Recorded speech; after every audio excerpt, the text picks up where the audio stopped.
Are you frustrated because you think women just want to date tall guys or handsome guys? Well, think again. In this video, I'm going to shatter the 7 deadly dating myths that hold you back and share 7 secrets to help you attract a great girlfriend even if you're not tall or not handsome. So let's go.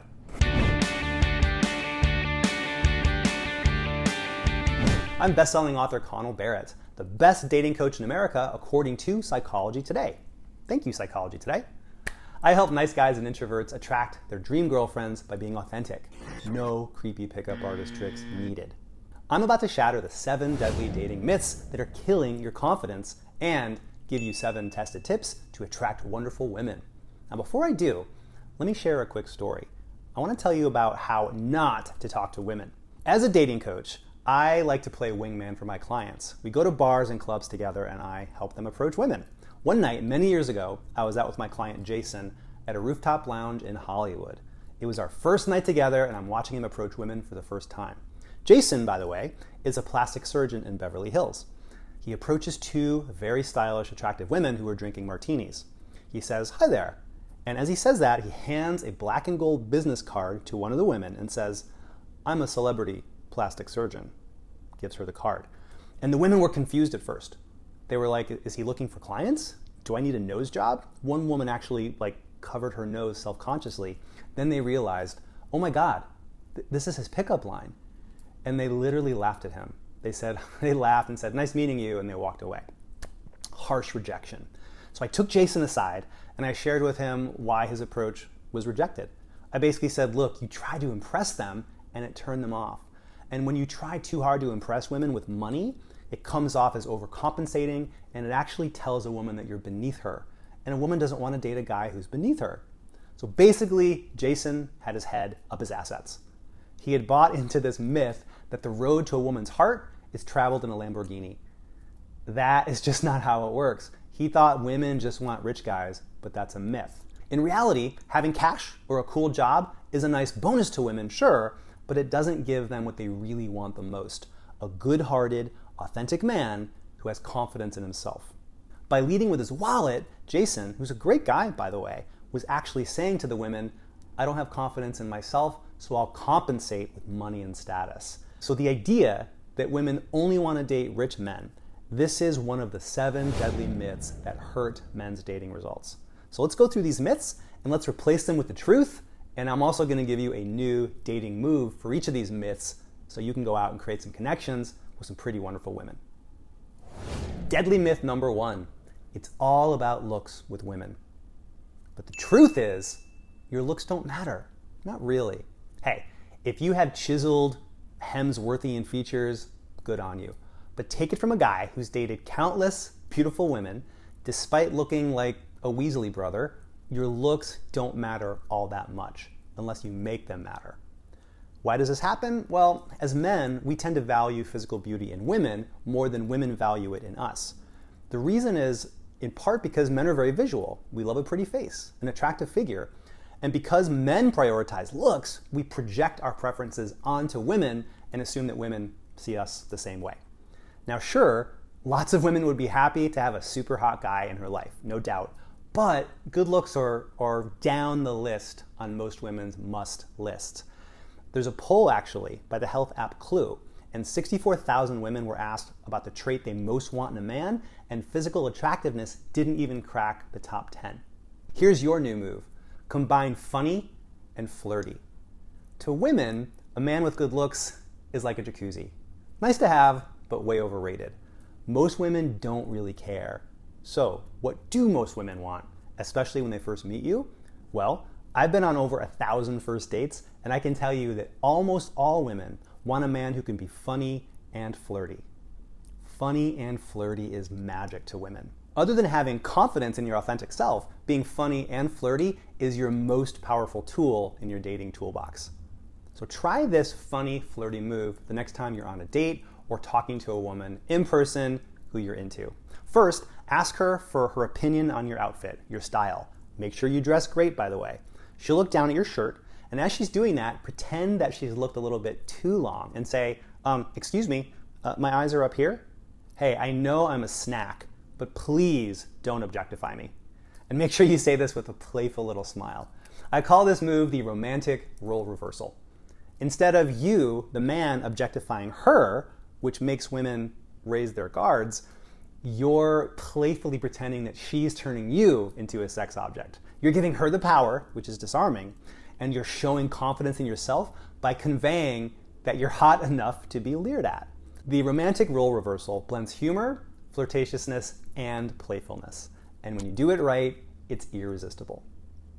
Because when you make a woman laugh by combining funny and flirty, she's going to find you sexier than Brad Pitt, even if you look like Brad Garrett. Deadly myth number 2, women just want rich guys. The truth is, women want men with purpose. Okay, back to Jason, my business card wielding client. That very same night at that rooftop in Hollywood, he later met a beautiful entertainment attorney. And rather than boasting to her about his high-paying job, he shared with her how fulfilling it feels when he reshapes a patient's nose or grafts skin onto a burn victim's neck. I remember him telling her something like, I get to help people feel better about their looks, and that just lights me up. So Jason basically led with his heart, not his bank account, and the two of them totally hit it off. Here's your move. Express, don't impress. I don't care how rich you are. I don't care if you have Scrooge McDuck money. Boasting about your cash is going to hurt you with women, not help you. They want a man of substance, not a guy who flashes his fancy financial creds. So express, don't impress.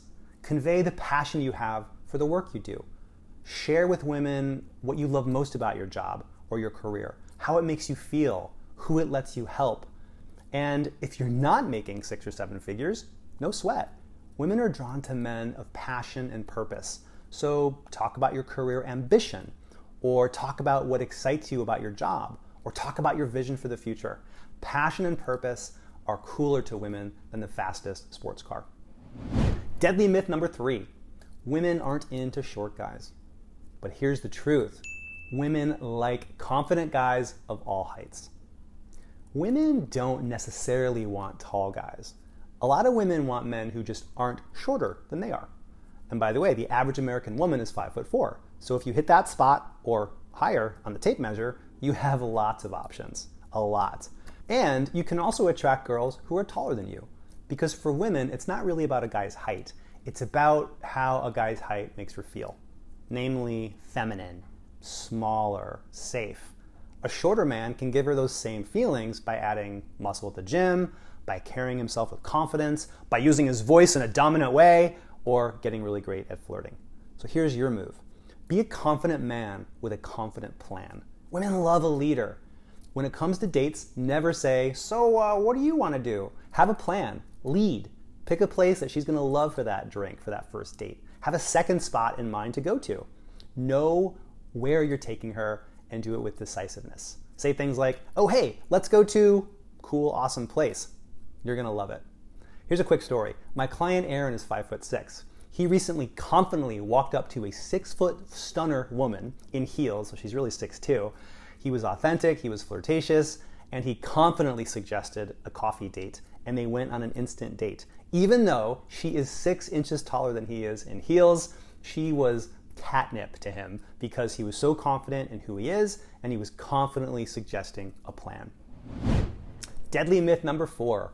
It's creepy to approach women. Here's the truth. It's creepy not to approach. Here's what I mean.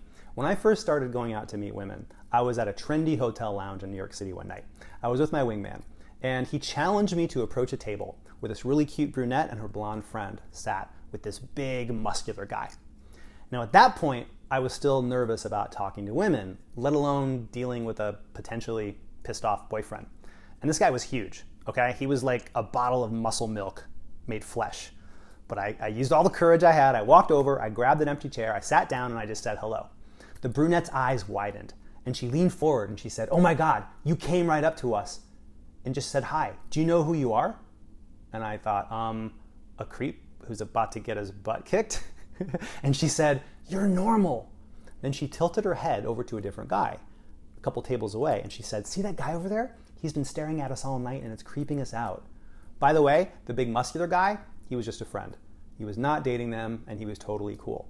So I traded numbers with the brunette, And as I was walking home that night, I was thinking, oh my God, you know what? It's not creepy to go and approach women. What's creepy is to stare and look at them and want to approach them, but do nothing. That creeps women out so much more than confidently, committedly walking over there and introducing yourself. Here's your new move. Follow the 3-second rule. What is the 3-second rule? Well, when you're in a social environment and you see a woman who you like to talk to, you'd like to meet, approach her immediately. Begin walking toward her within 3 seconds of spotting her. Because the longer you wait, the more that less confident, doubtful side of you is going to try to talk you out of it, and the harder it's going to get. Deadly myth number 5. Women put men in the friend zone. But here's the truth. We do it to ourselves.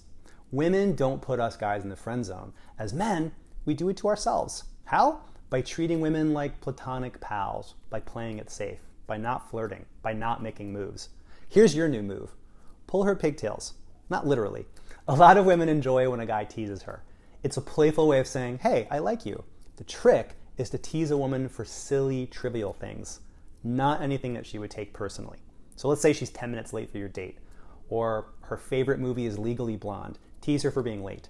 Tease her for her cheesy taste in movies. On my first date with my now girlfriend Jess, the love of my life, I teased her about being a stalker. And she teased me about being so old, because I'm about 20 years older than she is. And it was that mutual teasing that helped create some amazing chemistry between us, and now we're a couple. We weren't negging each other, we were just busting balls. So tease her, do it playfully, and if she teases you back, you're gonna see that chemistry skyrocket. Deadly myth number 6. Your conversational skills must be amazing. No, the truth is, you don't need great game. You don't have to be the wittiest guy on the block to get a woman into you. In fact, trying to up your game and straining to be charismatic and say the perfect thing, this creates tension and can make you come across as try-hard. Here's your new move. Lower the conversational bar when you're talking to a girl. You're not giving a TED Talk. You're not doing a stand-up comedy set. Lower the bar for how good your word choice needs to be. Try this exercise. I give this to my clients. It works really well. Walk up to a woman, and I want you to try to be boring. Actually try to bore her. Try it. Paradoxically, this is actually going to improve your conversational flow because it'll relax the side of your brain that's trying to be clever and charismatic. You'll let go of how it goes, and by trying to bore her, you're actually going to become free, more expressive, more loose, and that is when your most charismatic and authentic side can come out. Deadly myth number 7. Rejection hurts. Here's the truth. Rejection helps. It's good for you. Dating sucks because rejection sucks, right? You ask a girl out, you approach, you send that flirty text, and if you get turned down, you feel wounded. But what causes the pain is not rejection itself. It's how you interpret it. You turn it into something painful. You turn it into evidence that maybe you're just not attractive to the kinds of women who you would really love to date. So when you get rejected, it can make you doubt your worth. You feel less special, insignificant, which is actually a misinterpretation that you're unattractive. So viewing rejection through this lens turns romantic risk into judgment day for your very worth as a man. Here's your new move. Embrace rejection. Seek it out. See rejection through new eyes. When I take my clients out on the town as their in-person wingman, I want him to see me get rejected. I have him choose a really scary approach. Say there's like a large group of girls on the dance floor. I go in, I talk to the cutest one, and I often, not always, but often get rejected. And I do this not because I'm a masochist, but I want my client to see that rejection is not something to be afraid of. It's just part of dating, it's part of approaching, it's required. You can't approach women and not get turned down. You can't swipe on Tinder and not get ghosted. It's part of putting yourself out there. So what if you saw rejection as painless? What if you were immune to feeling afraid of a woman's reaction to you? Well, you can. I want you to see rejection for what it is. No big deal. A woman's rejection is not evidence of your worth as a man. It's just evidence that she's not interested in you. Maybe you're not her type. She's tacos and you're pizza. Those are both great, just not compatible, okay? Rejection may feel personal, but a woman who barely knows you can't possibly reject you. Now, if your long-term girlfriend says, I don't love you, you never make me orgasm, and I'm leaving you for Ben Affleck, okay, that's rejection. But if a woman you've just met blows you off, she's simply basically saying, hey, I like the Beatles and you're the Stones. There's no shame there. The Stones rock. So I want you to create a brand new model of your love life in which there is no rejection. When you realize that rejection doesn't even exist except in your mind, that's when there's nothing to fear. And that is when you can achieve great things. Okay, last thing. If this video helped you and you're looking for some one-on-one dating advice, I actually do free phone consultations for men who may want coaching to help them get better dating results.